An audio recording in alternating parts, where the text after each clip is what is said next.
জামাতের আগমন সাতক্ষীরাবাসীর পক্ষ থেকে লাল গোলাপ শুভেচ্ছা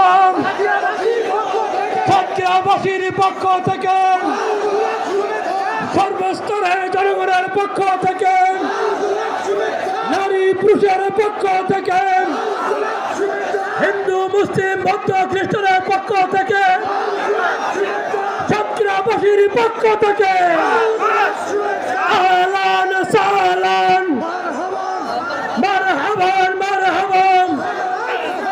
সংগ্রামী আমিরে জামাত ডক্টর শফিকুর রহমান তিনি আমাদের মাঝে ধীরে ধীরে মঞ্চের দিকে এগিয়ে আসছেন।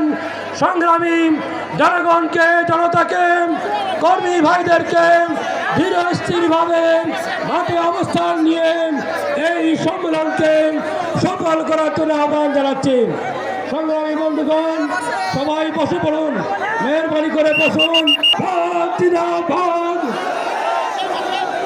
সাতক্ষীরাবাসীর পক্ষ থেকে লাল গোলাপ শুভেচ্ছা